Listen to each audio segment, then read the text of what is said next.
Yeah.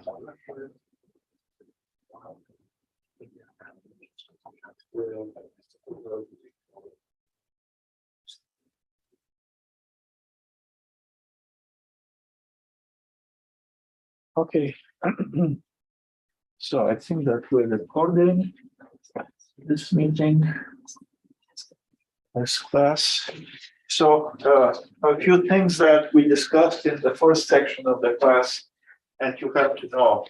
So problem 17 from homework 12, it was a problem requested by a classmate of yours, and that particular problem is too simple to be as a calculational problem on the midterm test. So you are not going to have that particular problem as a calculational problem. Of course, you should be able to figure out how to do a problem of that type. How to do a problem of that type if it's even as a multiple choice problem also. So a problem that requires you to use Bernoulli's equation, and a problem that is more appropriate for people with biomedical majors would be a problem similar to problem number 10 from that homework assignment. But in this problem, you can have variations. So the artery could be either made more narrow than normal, or it could be wider than normal. And you have to be able to figure out where the blood pressure is higher and where the blood pressure is lower, and maybe even calculate the difference of the blood pressures in the normal or abnormal part of the artery. So similar problem you had in this homework assignment. For example, problem number 16, but again, modifications of that problem are needed. So we solved that problem. Step one is use continuity equation to figure out what is the speed of blood in the abnormal region. And part two is apply Bernoulli's equation, which practically tells you that high speed means low pressure, and low speed means high pressure. So it is simple, but again, you should be able to do a question of this type. Another problem that people asked about, so this is problem 11, not homework 11, not homework 12.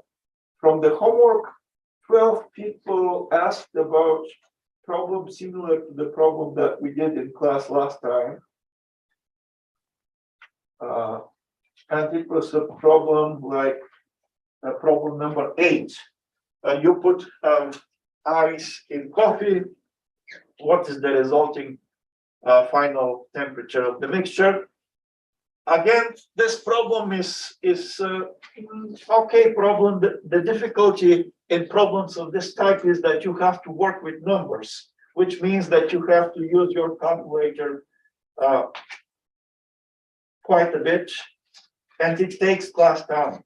So this problem, again, you shouldn't expect it in a test that lasts for 50 minutes.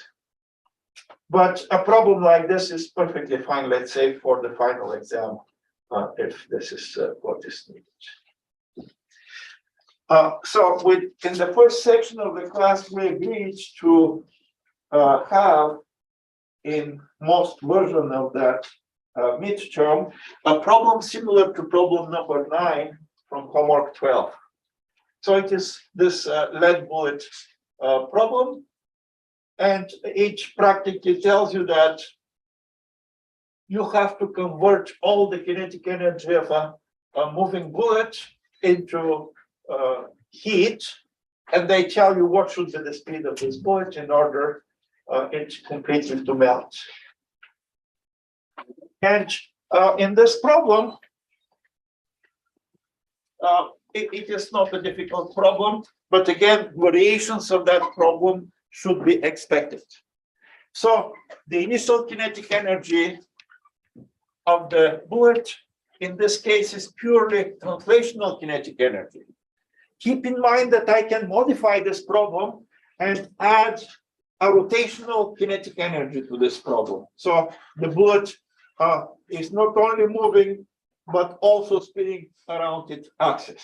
So this is going to add additional term to the kinetic energy, rotational kinetic energy term. And they tell you what should be the speed that the bullet to melt completely. The amount of heat, the amount of thermal energy needed to melt the bullet is first bring the bullet to the melting point. So in this version of this problem, initially the bullet is at, let's say, 25 degrees Celsius, while the melting point is 327.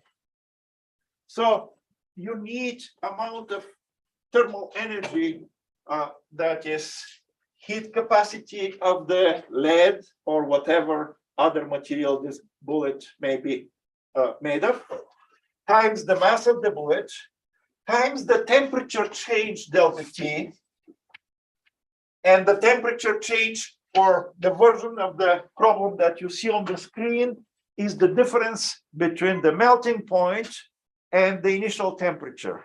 So for me, that temperature difference is 302 degrees.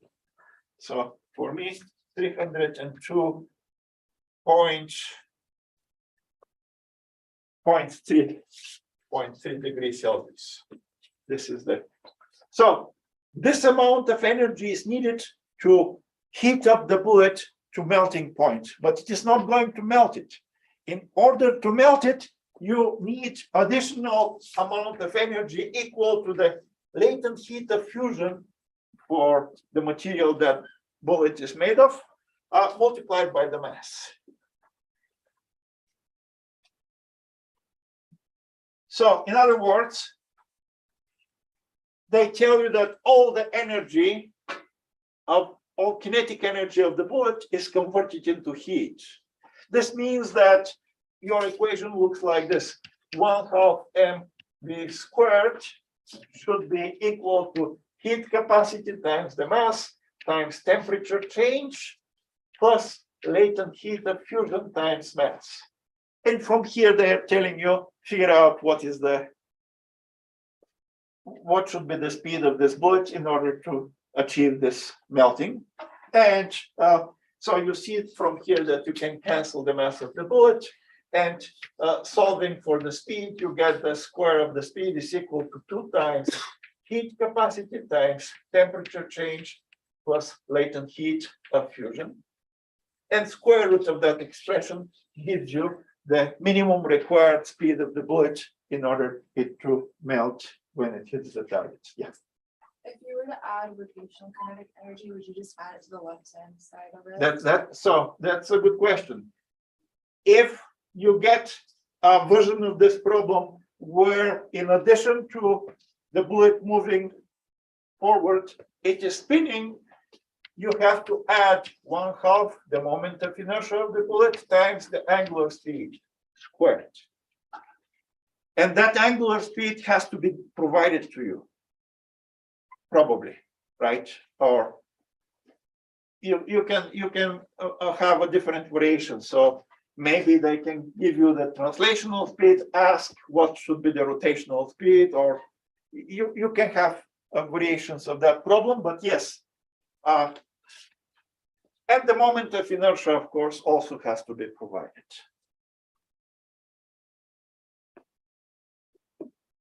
Okay. Any other questions? So this is one possible and likely and very likely problem for the midterm test on Wednesday. So it is not difficult. You see, it is trivial, but again, you have to show your knowledge, because this problem can be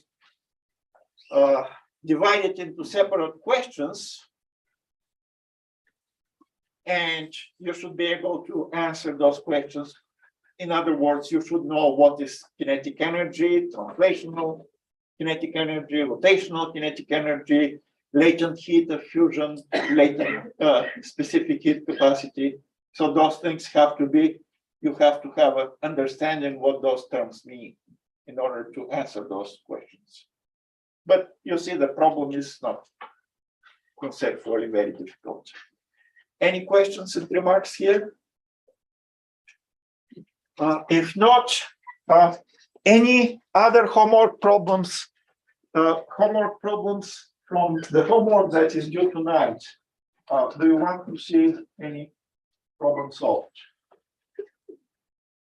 Or we're pretty much done with the problems from homework 12.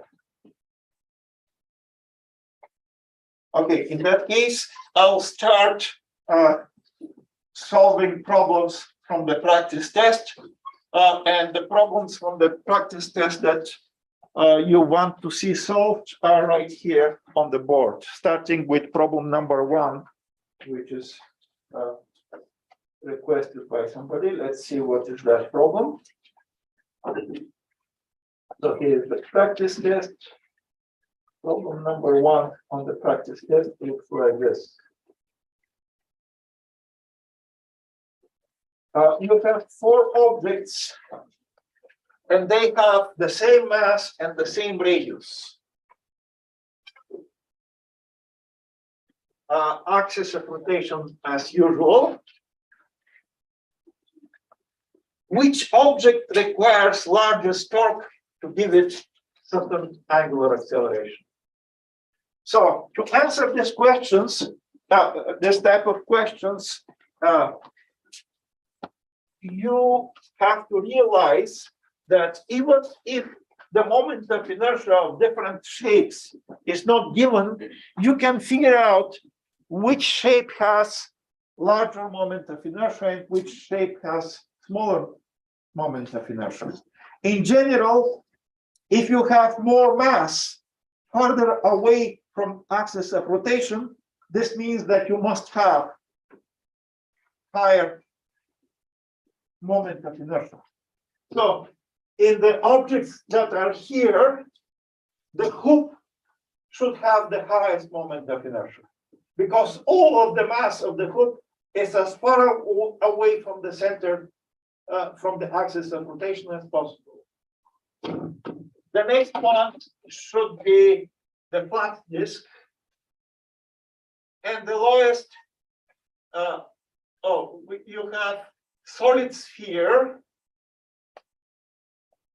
If you compare a solid sphere with hollow sphere, the solid sphere is going to have smaller moments of inertia because it has more material close to the axis of rotation.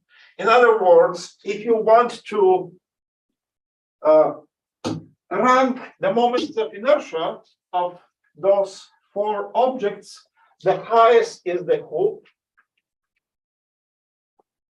The next one should be the disk, the flat disk. The next one should be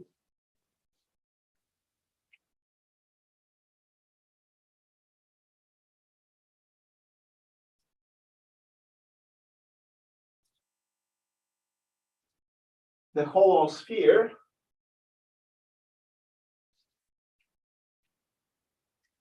Hollow sphere, right?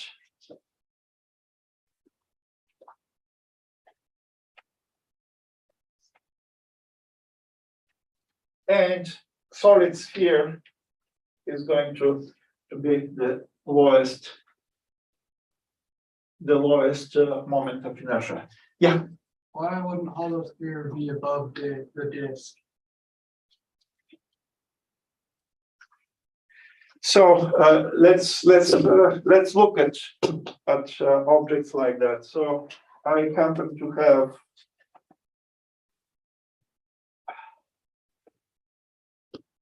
here is the disk, storage disk, axis of rotation, while the hollow sphere is going to have, well, you have to imagine it, it is like a football. So which one is going to have more material farther away from the axis of rotation? It's hard to say directly without doing calculations.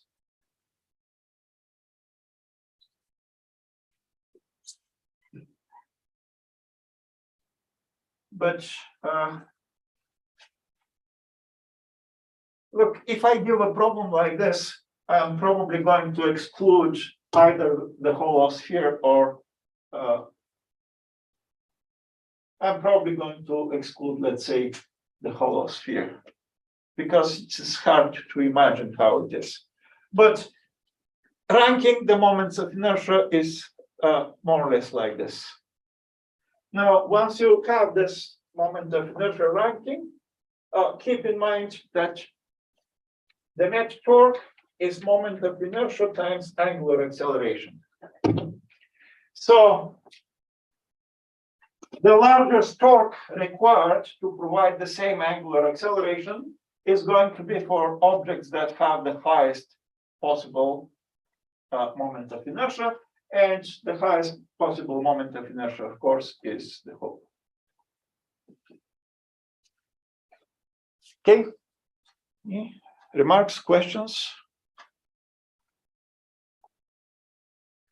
If not, let's go to, again, problem number 2 is practically the same story, but now instead of ranking the torque, you have to figure out which one is going to go down with the highest speed. And look, if you start, if those 3 objects start with the same initial energy, and they do because they start from the same height, the object that has the smallest amount of energy in the form of rotational kinetic energy is going to be the fastest. In other words, the object that has the smallest moment of inertia, right? The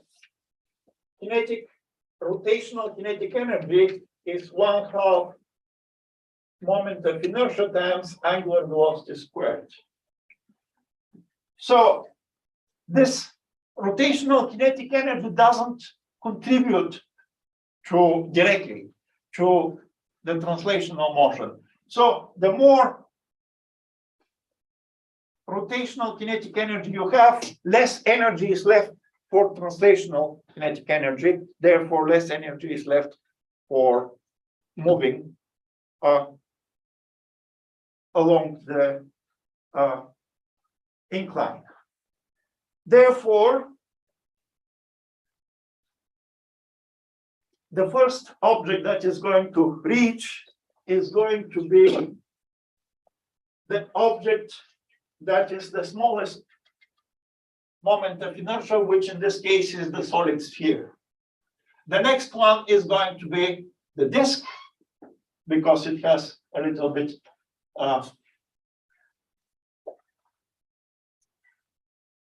higher moment of inertia, and the hoop has the highest moment of inertia, and it is going to be the last.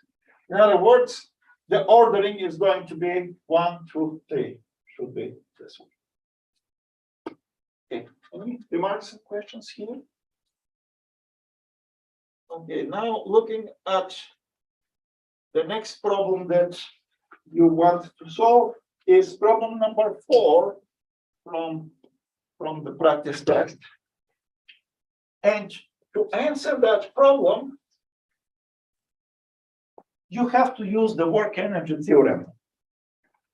The work done by this external force F should be equal to the change of energy of your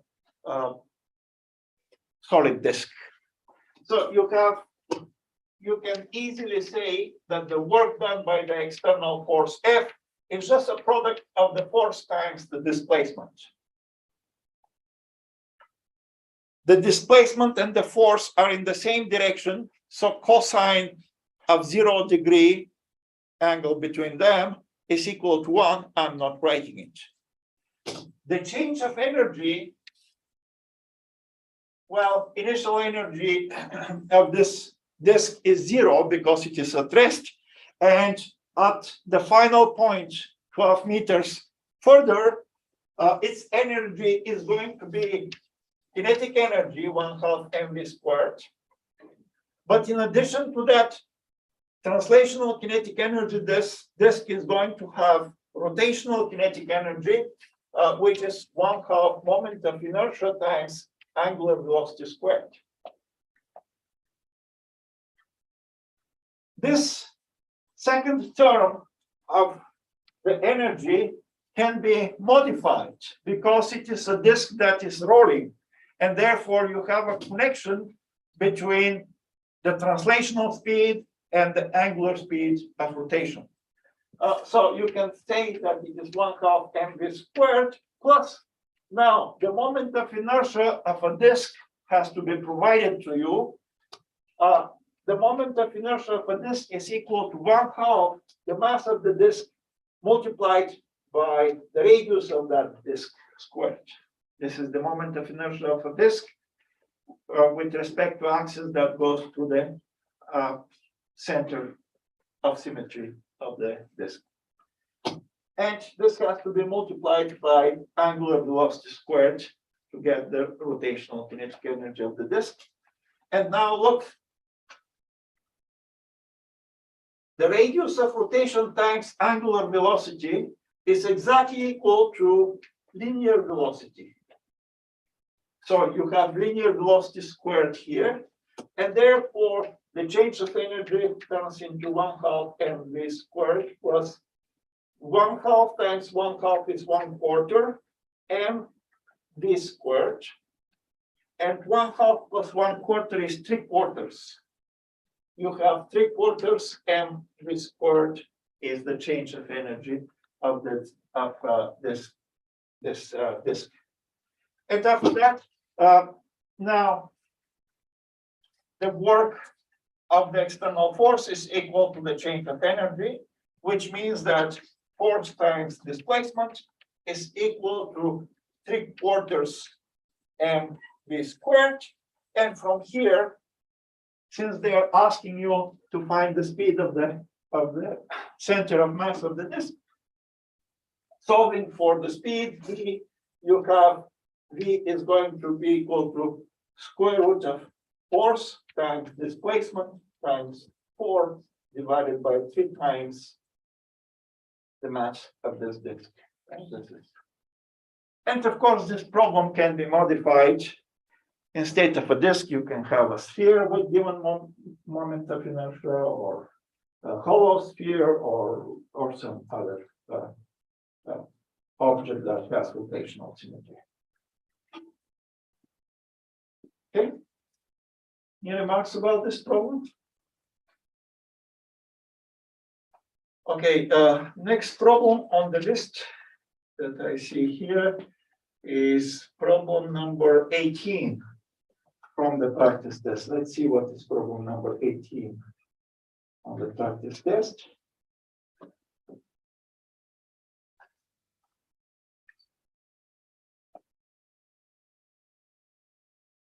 So you have a hole in a plate made of copper with given diameter at certain temperature. What is the diameter of the hole if the temperature is increased by 120 degrees? You have the coefficient of linear expansion is given. Well, we said that openings, holes, expand at the same rate as the material around them. Therefore, if you have original diameter d, d0, which for this version is, given number of centimeters, after you heat it up, it is going to expand to diameter d, equal to d0 times 1 plus the coefficient of linear expansion for copper times the temperature change delta T. And the coefficient of linear expansion is given for copper. The temperature change is given, so this and this is given. The original diameter is given, so just do this multiplication, and this should match one of the possible answers. Do the arithmetic because sometimes the answers are not correct, but one of those answers should be close to what you get once you do this arithmetic.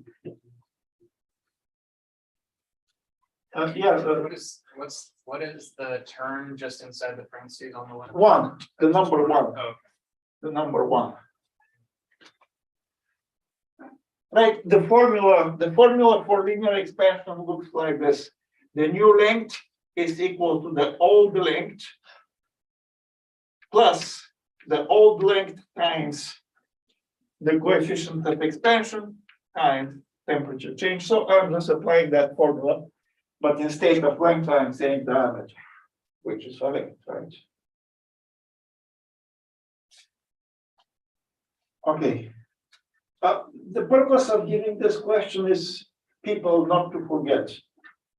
Openings expand at the same rate as the material around them. Okay, so the next problem in this list is, I see problem number 16, right? Let's do problem number 16 from the practice test. And it is a very simple problem, so I probably don't need even to do any arithmetic. So they say that the water has certain speed here, and they're asking what is the speed of water in the smaller channels. And look, you can say that the continuity equation says that cross-sectional area times speed is equal to cross-sectional area times speed at different places. But now, be careful now. You have one cross-sectional area here, but the total cross-sectional area in those 4 channels exactly matches the cross-sectional area of your wide place here. Therefore, A1 and A2, the 2 cross-sectional areas are equal to each other, and therefore the speeds also have to be equal. In other words, the speed of water in the narrow channels exactly should match the speed of water in the wide channel. So it is a trick question, but you may encounter it in some tests, right? Usually people that put together standardized tests like trick questions. So this is why this question is there. Okay. The next question that is on the list is question number 12. Let's see what is question number 12. Oh, it is the definition for pressure. Question number 12 from the practice test, a definition for pressure. So in this question, you are required actually to do a distant three-body diagram. So they say that you have an incline that is 30 degrees with respect to the horizontal, and you have a tube with given size. Let's say the side of the tube is with length A, let's say from here to here, length A. And they're asking you, what is the pressure on the incline? And remember that by definition, pressure is defined as force divided by area, but the force has to be in direction perpendicular to the area. The force that is parallel to the area doesn't provide any pressure. So in our case, the forces here acting on this cube is, of course, you have the weight, mg is acting this way. You have the normal force perpendicular to the surface of the incline. And look, the force that is applied to the incline is going to be, well, it is going to be this force and this force, the normal force. But if you have to take into account that the weight has a component that is in this direction. And that component of the weight you can figure out by taking into account that the angle between the weight and the component perpendicular to the surface, that angle is 30 degrees. And therefore, this component of the weight happens to be mg times cosine of 30 degrees. So this is the force that is acting on the, so this component of the force is acting on the incline. And the incline, of course, responds with force equal in magnitude in opposite direction, according to Newton's third law. But the pressure is going to be the force component that is perpendicular to the incline. In other words, the force is not the entire force mg, but it is mg times cosine of 30 degrees. And this has to be divided by the area of the base of this cube. Now, the area of the base is equal to a squared, where a is the side of the cube. Now, what is the mass of this ice cube? Well, if you recall, density is defined as mass per unit volume. Therefore, the mass of your cube is going to be equal to the density which is given, the density of ice is given, multiplied by the volume of this cube. And the volume of a cube with side A is A cubed. In other words, the mass should be equal to density times A cubed. So substitute that mass here, substitute the area with its equal, and you're going to get for the pressure equal to rho multiplied by A cubed, multiplied by G, multiplied by cosine of 30 degrees, and divided by A squared. And you can cancel A squared with 2 powers of A cubed. And the answer is going to be the product of density times the size of the side of the cube times 9.8 times cosine of 30 degrees. And that answer should match one of the possible options for this multiple choice question. Okay, any questions and remarks here? If not, let's go to the next question from this list. We did problem number 18, right? And problem number 19. Okay, let's do problem number 19.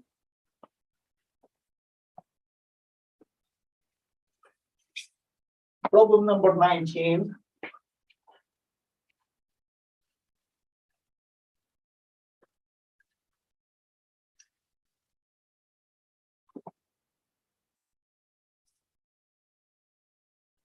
So in this problem, you have a person or a cylinder with given mass and given radius that is attached to a string like this, to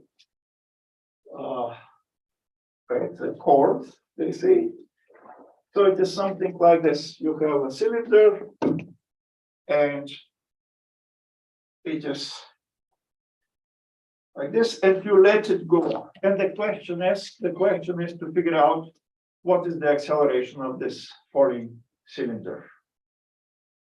So that acceleration is not going to be 9.8 because you have a tension force that pulls back this falling object, so it is not freely falling object. So in this problem, first you have to draw a free body diagram, and here is your cylinder with given radius, and here is the cord that is attached around the cylinder, right here.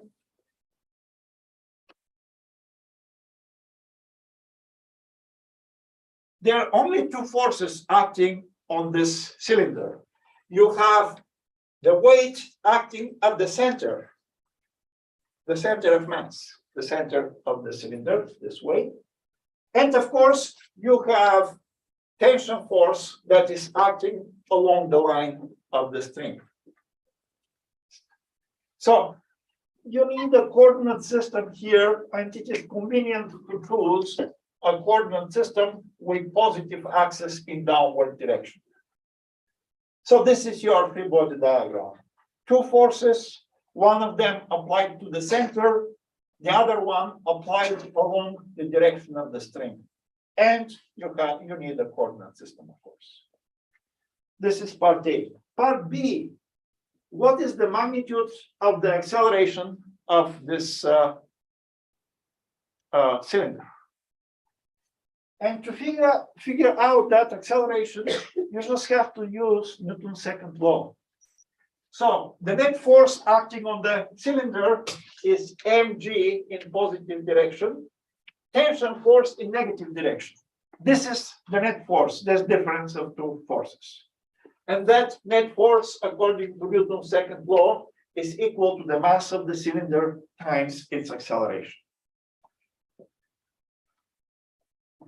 And of course, you don't know the tension force, you don't know the acceleration, so you cannot substitute and plug in numbers and get some answer.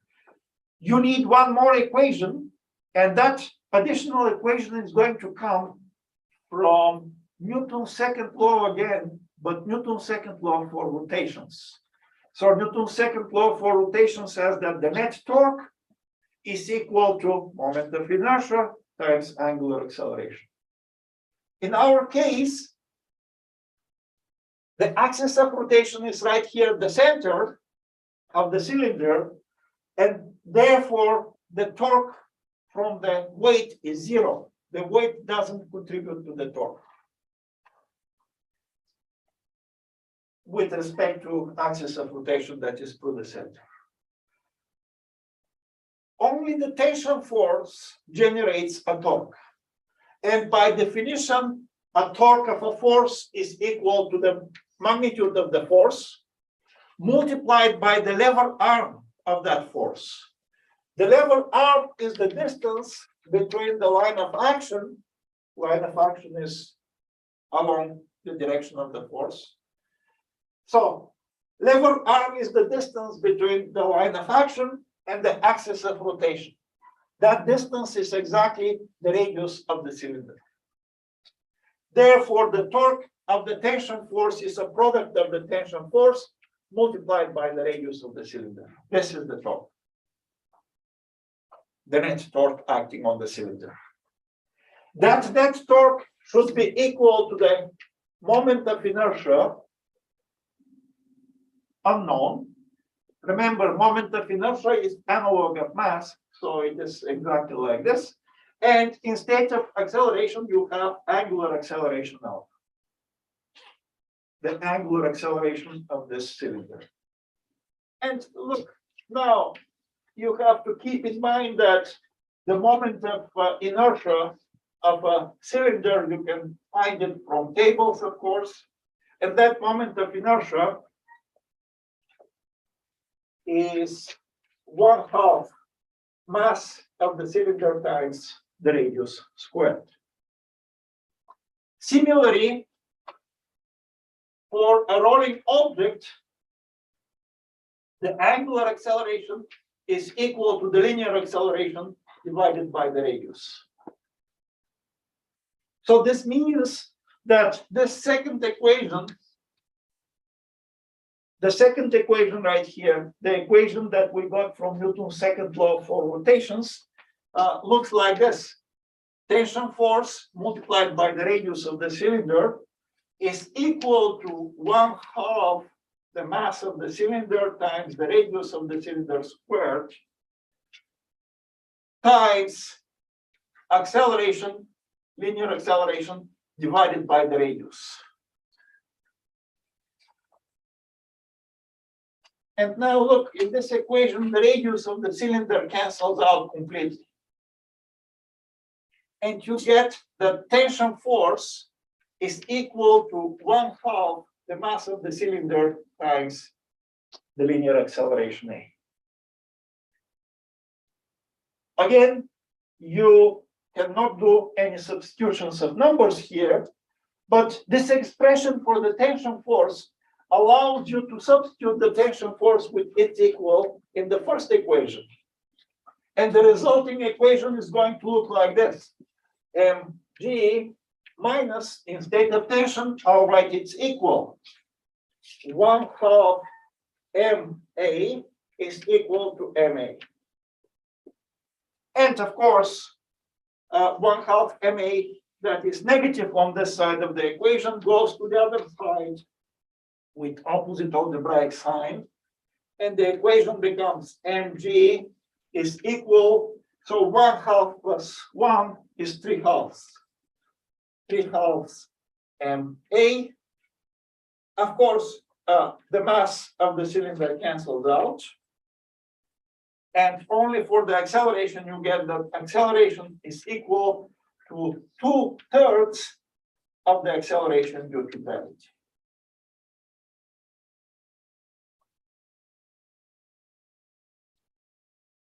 Now, be careful here. It is a question that is easy to answer because the answer is a simple expression. But the solution to this problem is here in the system of equations, in the initial system of equations. And of course, you can get the initial system of equations only if you have a free body diagram. Okay, so part B is solved. This is the acceleration. Part C, what is the angular acceleration? Well, the angular acceleration is related with linear acceleration with this simple expression. So whatever is the angular acceleration divided to the radius, and you get, divide the linear acceleration to the radius, and you get the angular acceleration in radians per second squared. So this answers part C. Part D, what is the angular speed 1.5 seconds after the release? Well, just use that final velocity is equal to initial velocity plus acceleration multiplied by time. Initial velocity is 0. And linear acceleration you found, the time is given, so multiply the acceleration with time and you get your velocity 1.5 seconds after the release. Part D, what is the angular velocity? Well, you can say angular velocity is initial angular velocity plus acceleration multiplied by time. Initial angular velocity is 0 again, and therefore you have to multiply the angular acceleration that you already know from part C or D, from part B.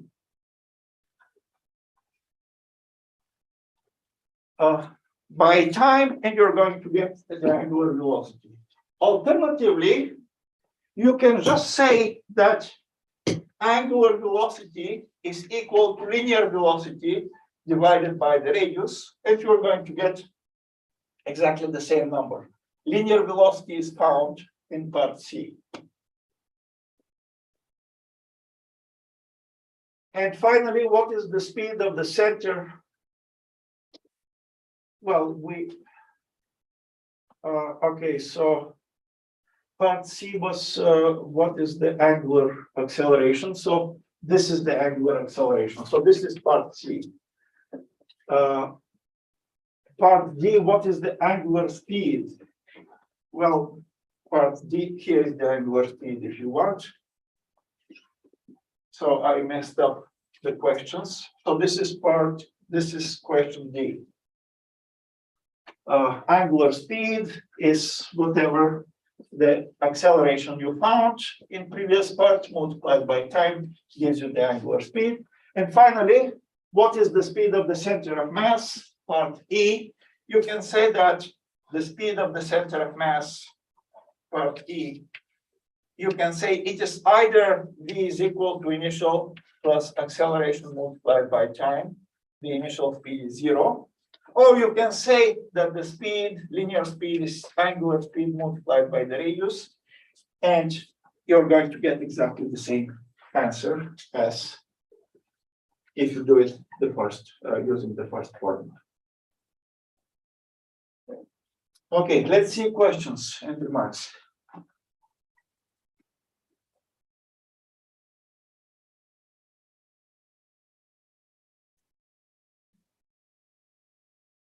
Okay, if no questions, this was problem 19. The next problem in this list is problem number 20. Problem number 20. Look, the class ends in about 2 minutes. So if you have to leave, please leave. And I'm recording this, and I'm going to email you the link to the recording. So we're going to problem number 20. Problem number 20.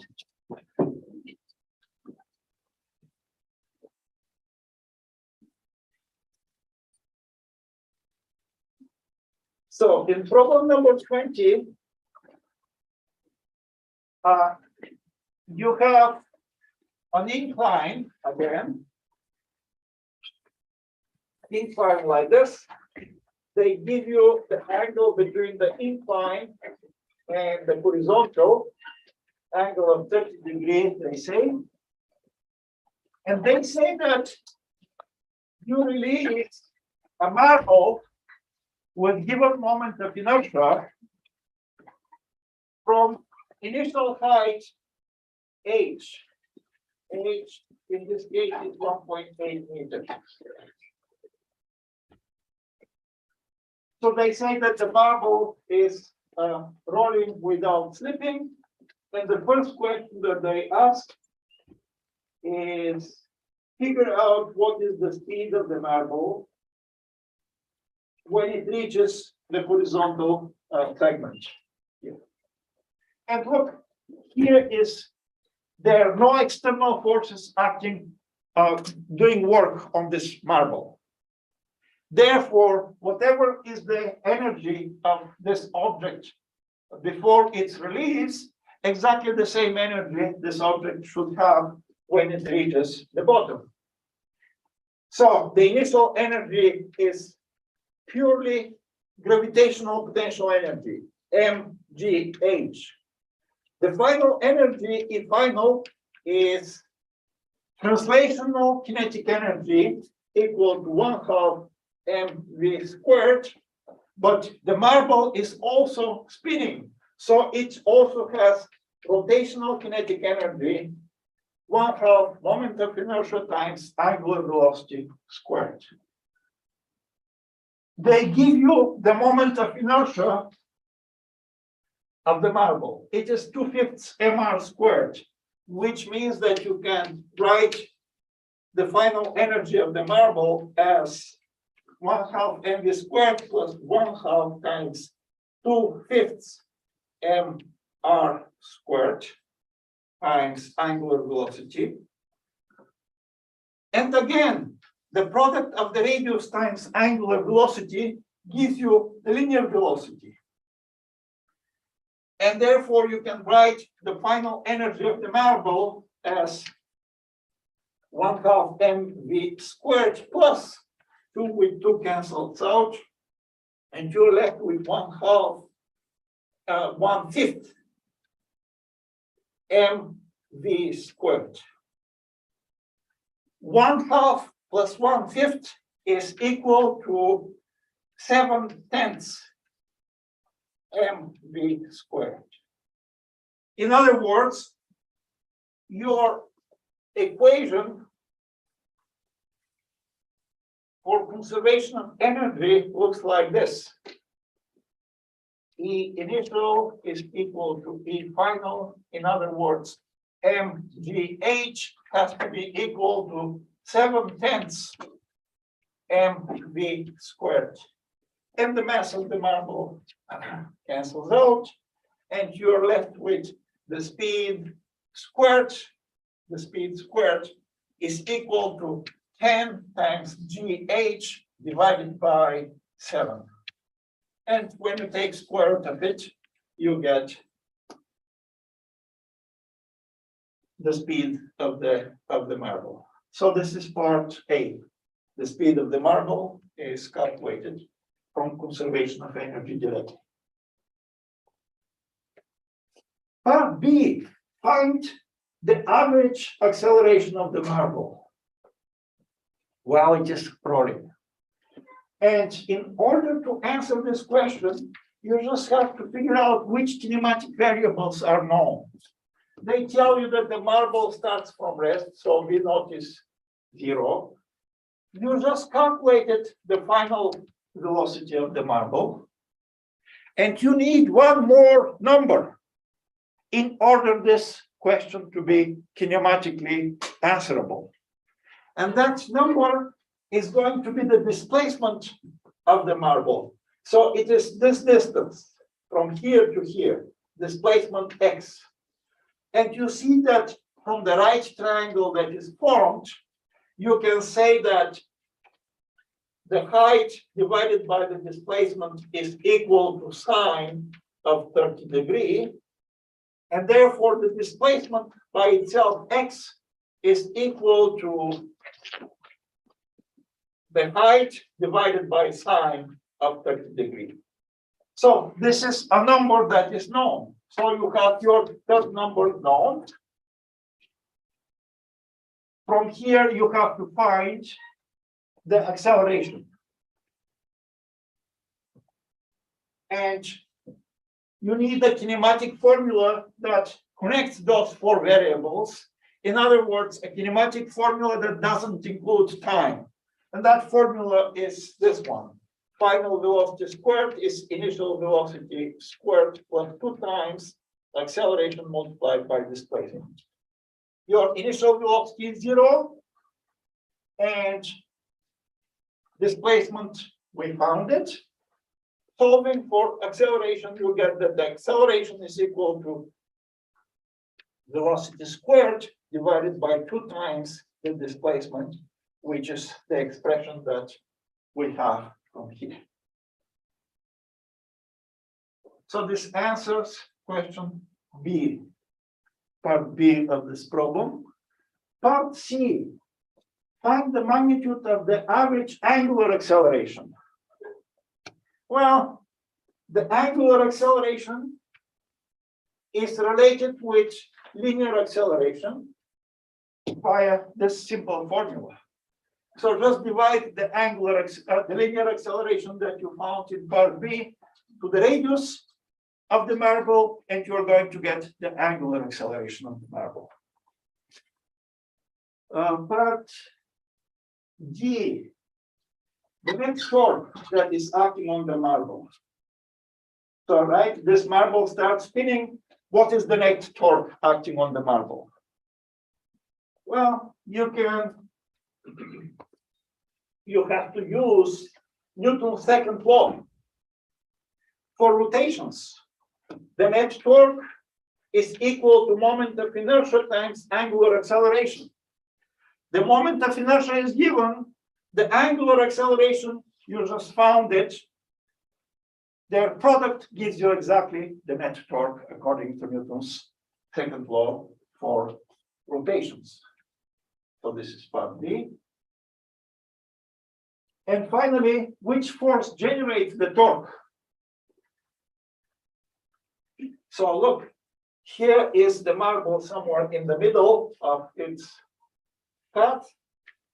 And you have the force of gravity is acting on the marble. But of course, the gravity force acts at the center, which is also the axis of rotation. Therefore, the torque of the gravity is zero. The other force that acts on the marble is the normal force, F normal. It acts at the point of contact between the marble and the incline. And again, the torque of the normal force is also zero because you have a zero lever arm. So the only other force that has non-zero torque actually is the friction force. The friction force acts at this particular point right here at the point of contact, and it is oriented in direction up along the incline. And you see that this friction force is exactly making the marble to roll this in this direction.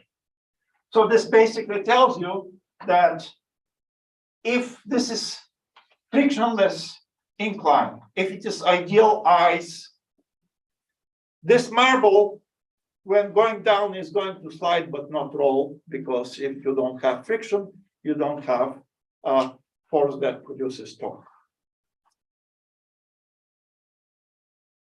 Okay, any remarks here?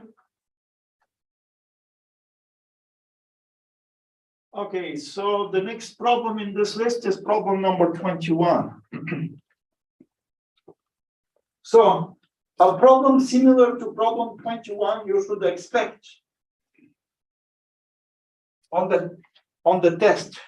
It may not be identical, but it is a simple and at the same time important problem which requires you to recall the definition for angular momentum and of course conservation of angular momentum. So problem number 21, you have a skater that is spinning with given angular velocity. So initial angular velocity is 2.5 radians per second.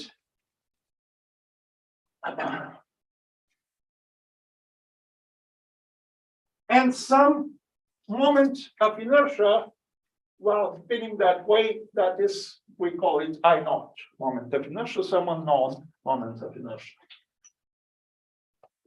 After she brings her arms in, the moment of inertia drops by a factor of 3. So the new moment of inertia is I naught divided by 3. They're asking us what is the new angular velocity. And since the spinning skater is not subject to external torques, assuming that there is no friction, you can say that angular momentum before should be equal to the angular momentum after. 5. Okay. Angular momentum is defined as a product of moment of inertia times angular velocity. So that product before should be equal to that product after. In other words, I naught times omega naught should be equal to I naught divided by 3 times omega.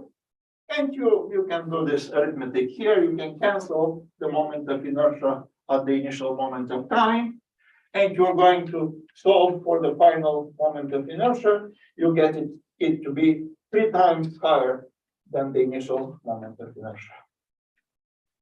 In other words, since the product of moments of inertia times angular velocity is constant, reducing the moment of inertia by a factor of 3 increases the angular velocity by a factor of 3, so the product to stay unchanged. So this is part A. This is part A. Part B of this question is ratio of her final angular momentum to her initial angular momentum. So this question is just to make sure that you understand what angular momentum is. So angular momentum before is equal to angular momentum after. And therefore their ratio is equal to 1, right? Part B, L final divided by L initial is equal to 1 because they're equal to each other. The ratio of 2 equal numbers is equal to 1, is 1. Part C, determine the ratio of final kinetic energy to initial kinetic energy. So here you have to be careful.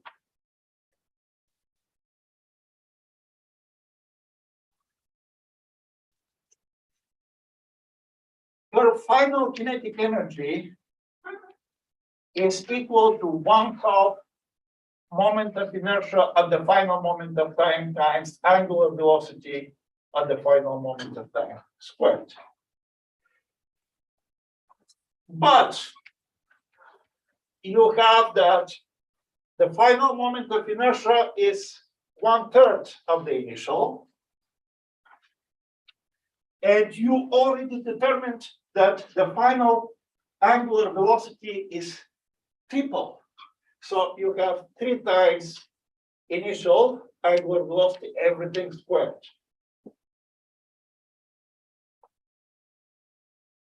And you can simplify this expression.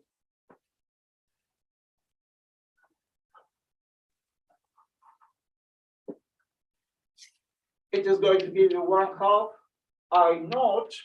So 3 squared is 9, divided by 3 is 3 times omega naught squared. Well, the initial kinetic energy is 1/2 I naught times omega naught squared. So when you form the ratio of final to initial, kinetic energy final, divided by kinetic energy initial, you're going to get that the final kinetic energy is 3 times larger. Right here, this factor of 3 cannot be canceled. In other words, when she does this, her energy, kinetic energy, it triples, increases. So the next question is, did the mechanical energy change? Yeah, it did. It tripled. The energy tripled. Mechanical energy tripled. Why? Because by doing this, by bringing her arms in, she did work. It was difficult for her to bring her arms in. She had to do work in order to bring her arms in. And the work that she did tripled her mechanical energy. In other words, the internal energy stored in her muscles, the chemical energy stored in ATP, in whatever other substances that energy was spent and converted into mechanical energy. Okay. So energy is still conserved. The total energy is still conserved. You just transformed some chemical energy stored in her muscles into kinetic energy, mechanical energy of rotation. Any remarks?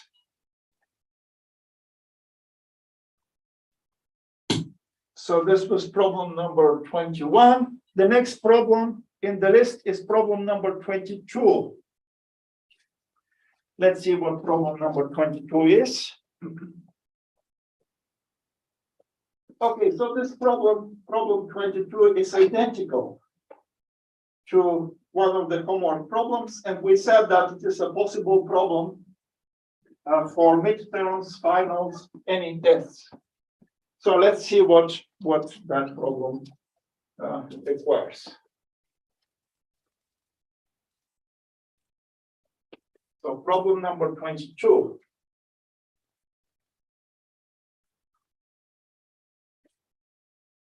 So the normal cross-sectional area is increased by a factor of 5. In other words, you have an artery that is like this initially, and after that, it goes like this. And it may return back to normal after that, but they say that if the cross-sectional area A1 is at the normal part, the cross-sectional area at this abnormal part is area A2 equals to 5 times the area of the normal part A1.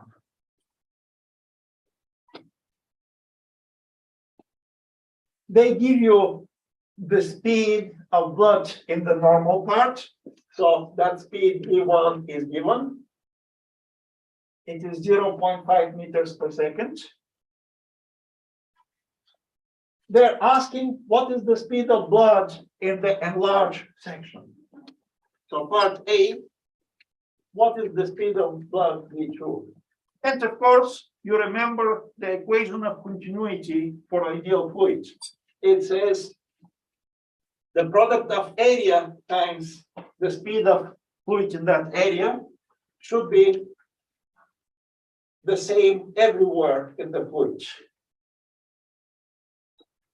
So, in other words, A1 times V1 should be equal to A2 is 5 times A1. 2, and you can cancel the cross-sectional area A1 of the normal segment, and you get that V1 is equal to 5 times V2. In other words, the speed in the abnormal segment is 1/5 of the speed of blood in the normal segment. Of course, this is not surprising, right? So this is part A. The speed of blood there is 5 times higher. Question B, where is the blood pressure higher? In the normal or in the enlarged section? And well, you recall that questions like this are answered thinking in terms of Bernoulli's equation. Bernoulli's equation says that everywhere along this ideal flowing fluid, the pressure plus rho Gy plus 1/2 rho V squared is a constant number. Well, this term is not relevant because the height of the fluid in the normal and abnormal part is the same because the artery is horizontal. So if you reduce the speed to keep the sum constant, you have to increase the pressure. In other words, the blood pressure in this enlarged section of the artery is higher. And Bernoulli's equation is going to tell you by how much. So part C, what is the difference of the blood pressures? So if the pressure in the normal segment is P1 and the pressure of the abnormal segment is P2, Bernoulli's equation says this: P1 plus rho times G times Y1 plus 1/2 rho V1 squared is equal to P2 plus rho G Y2 plus 1/2 rho V1 V2 squared. The height Y1 and Y2 are the same because the normal and abnormal segments are at the same level. So those two terms cancel out. We already established that P2 is larger, so let's form the difference, P2 minus P1, by moving, let's say, this term to the other side of the equation with opposite sign, and moving this term to the other side with opposite sign also. So you get the difference of the pressures is equal to 1/2 rho V1 squared minus 1/2 rho V2 squared. And that's it. So the pressure difference P2 minus P1 is equal to 1/2 rho brackets V1 squared minus V2 squared. And this is numerically, it is calculable, but the difference is proportional to the difference of the squares of the speeds. So again, problem similar to problem 22, you should expect either as a calculational or as multiple choice question. It may not be enlarged segment, it can be constricted segment, like in the homework assignment you had a question like this.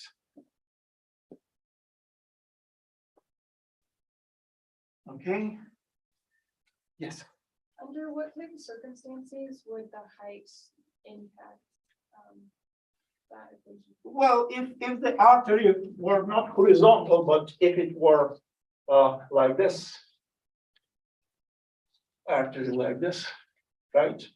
So you're going to have 0.1 here at height, let's say 0 maybe. You can put the 0 here. But 0.2 right here is going to be a different height. So you're going to have difference from there. But again, it is simpler just to think in terms of horizontal, not to have. But of course, you can put the numerical solution in the case if the artery is vertical or under certain angle other than horizontal. It just requires one additional term in the. In other words, those two terms in that case are not going to cancel out, and you're going to have their difference is going to contribute to the pressure, either increasing it or decreasing it.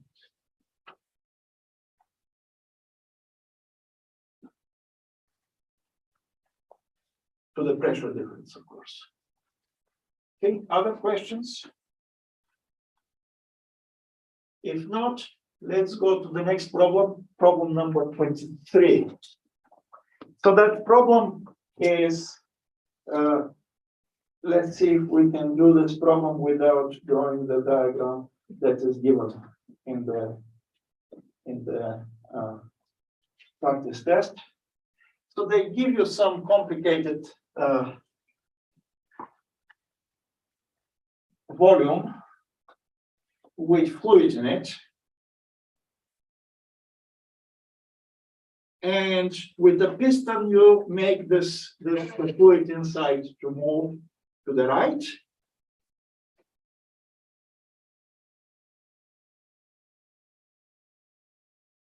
And they say that the speed of the fluid at this point, at point C, is given.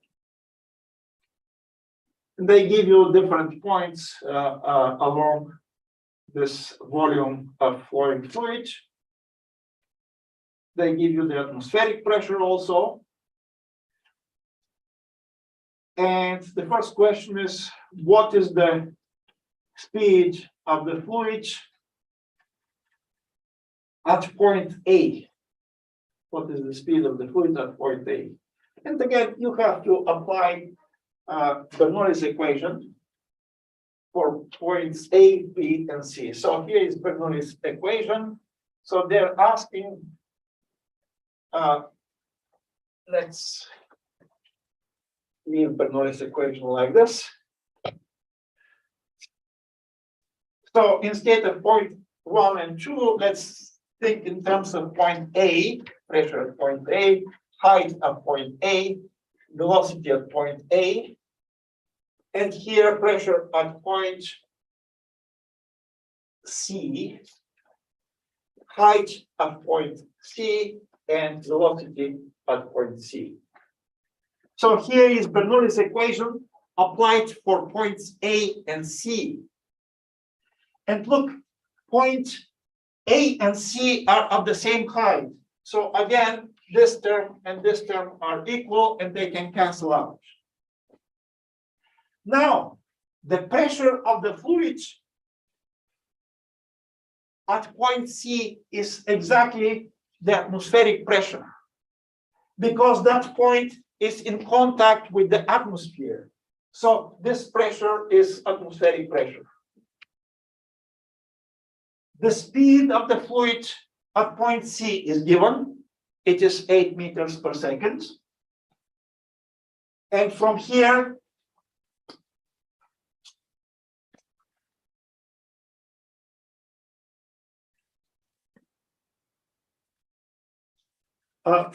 you can calculate, well, let's see what else is known here. You have to use also the continuity equation, which is going to say that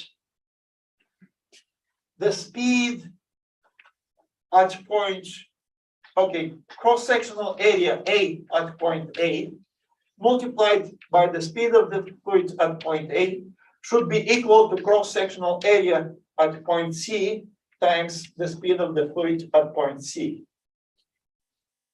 So probably directly, yes. So I was wondering, how is point C open to the atmosphere if it's like still empty? Well, it is in the tube, but it is connected with the atmosphere. So what about A then? Isn't it technically also connected to the Well, atmosphere? you have constrictions, changing of Oh, speed, okay. and everything else. So part A actually can be answered even without using Bernoulli's equation. Just the continuity equation is going to give you the answer for part A. So look, the cross-sectional area at A is given. The cross-sectional area at point C is given. And the speed at point C is given. So from here, you can say that the speed at point A is equal to areas at C divided by area at A multiplied by the speed at C. So this is much cleaner and exact answer to their first question, part A. Part B, what is the pressure? So for part B, you need now, for part B, you need Bernoulli's equation. And again, the heights are the same, so the height terms cancel out. The speed is already known, both at point A and at point C. And you can say that the pressure at point A is equal to this term. You can move to the other side with opposite algebraic sign. Put the pressure at point C to be equal to atmospheric pressure, and you're going to get that pressure at point A is equal to pressure at point C, which is 1 atmosphere, plus 1/2 rho the speed VC squared minus 1/2 rho the speed VA squared. And this is your answer for part B.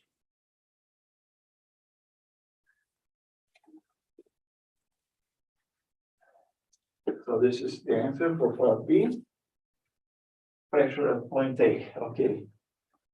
Part C, the speed at point B.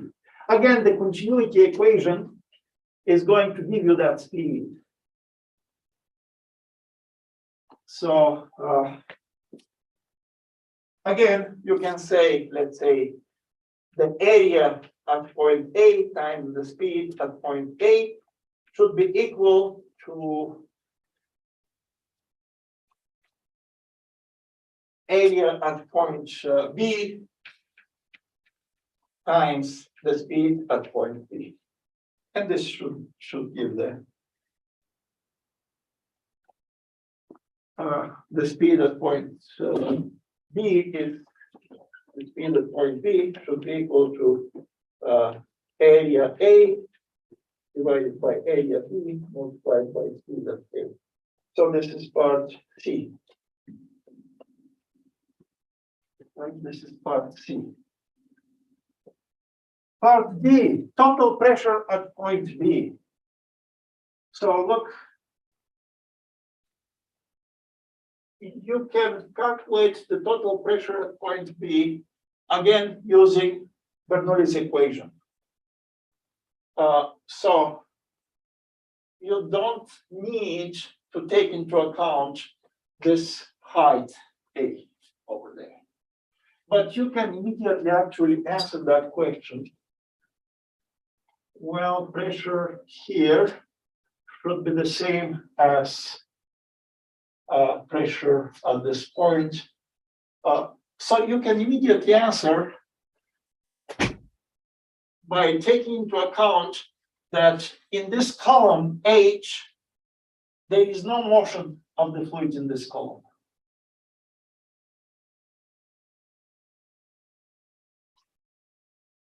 And therefore, the pressure right here, where there is no motion, is rho GH, while here the pressure is going to be, so you're going to have the pressure rho GH has to be equal to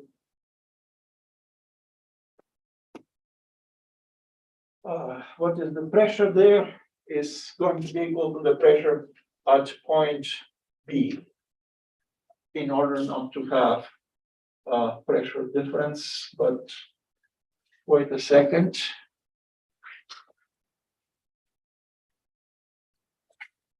Look, it is easiest just to use Bernoulli's equation and not worry about the height. So just say pressure at point A.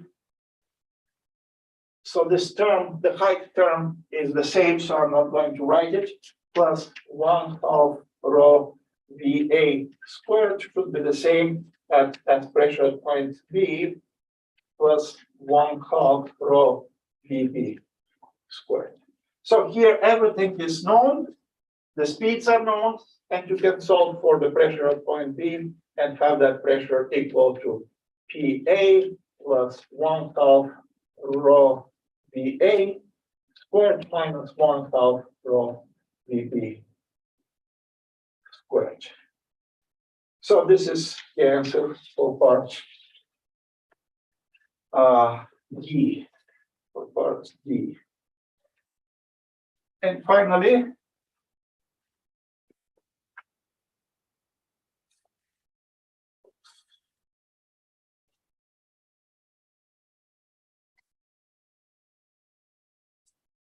what is the pressure at point C? Again, we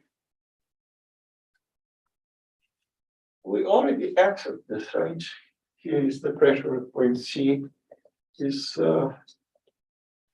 given with this expression. It is 1 atmosphere. Pressure at point C. And the height of the mercury in the manometer. So the height of the mercury in the manometer should be the pressure this hydrostatic pressure should be equal to the pressure at point B. And the pressure at point B is calculated right here. That pressure should be equal to the rho G, the height of the manometer. And that's this answers part F. Yes, just this pressure, make it equal to rho GH, and you have.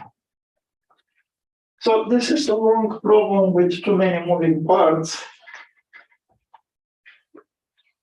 And in a sense, an element of this problem is your artery problem, with constricted or enlarged cross section. So it is not that different from it. Okay, any remarks about this problem? If not, problem number 24. You have a container with high temperature steam. You mix it with ice. And look, to answer questions like this, you have to work with a calculator.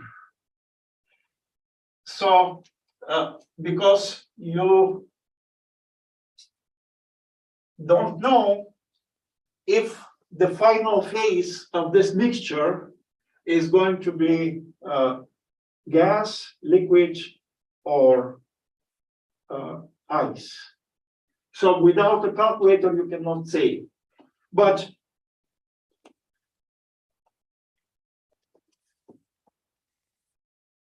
and it needs to put together the numbers to see what is going to be the phase of the final mixture. So basically, problems similar to problem 24, we had the homework problem that was simpler. Basically, the amount of heat emitted from the hot object, in this case steam, should be equal to the amount of heat absorbed by the colder object, in this case ice. And again, without having the numbers, and the numbers you need to know specific heat capacities, latent heat of fusion, and latent heat of vaporization. Without those numbers, you cannot determine anything. And since I don't have it, I'm not going to solve this problem numerically. But, well, we talked about the homework problem with the ice cube in coffee. That problem is a version of this, but simpler version. And again, you may have something similar for the final exam, but for a 50-minute midterm, you just don't have the time to put together the numbers the way they should be put together. And the final problem in this list of problems is a problem number 25. And in this problem, this is an experiment that you're going to do in the lab, which basically teaches you that the energy of this falling object is converted, the gravitational potential energy is converted into thermal energy in this mixing of the water by the paddles. So let's see what the problem says. So you have initially 200 kilograms of mass attached with the pulley.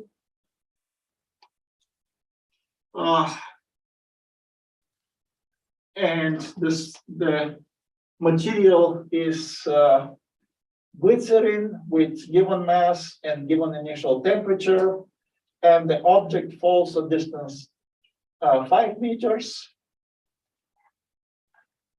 All the mechanical energy lost by the falling object goes into water, determine the final temperature. So probably this, the glycerin in the colorimeter there is probably not going to evaporate. So in this case, the initial energy of the system is equal to mgh, gravitational potential energy of 200. So m is here. Let's make it m1. M1 is 200 kilograms for this version. And the height h is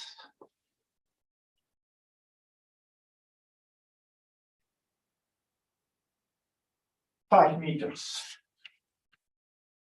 That energy is converted into thermal energy equal to specific heat capacity of glycerin times the mass of the glycerin times the temperature change, which is T final minus T initial. So here M2 is the mass of the glycerin, which is 0.48 kilograms. The specific heat capacity of glycerin is tabulated, and it has to be read from a table, or they give it here, 2,410 joules per kilogram per Celsius degree. The initial temperature is given 20 degree. The initial is 20 degree. Find the final temperature T. Well, since all the available energy goes into heat, you have energy initial is equal to thermal energy change Q.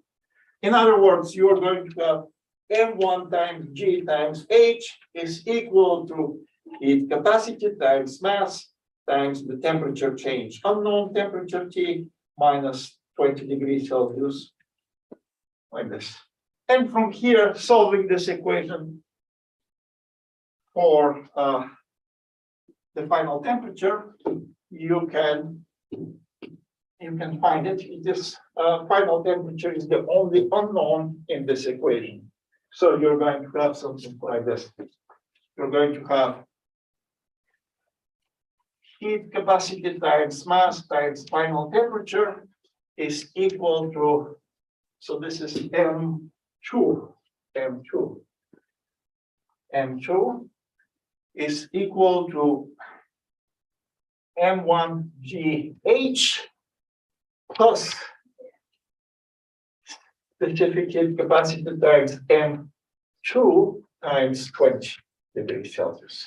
And therefore, the final temperature comes out to be M1GH plus CM2 times 20 degrees Celsius divided by M2 times heat capacity. So let's give you the answer for that for this. Any questions about this problem? So again, you're going to do this experiment in the lab if you haven't done it yet. So where did the CM2 come from on the left-hand side? Dividing, so this, oh, here, oh, okay. Yeah, what do we? So look, you have M1GH is equal to CM2T minus 20 degree times C times M2. So this goes to the other side together with H. Oh, okay, thank you. And what is left is yeah, algebra. Any other questions? Any other questions? Okay, in that case, let's any other problems you want to bring?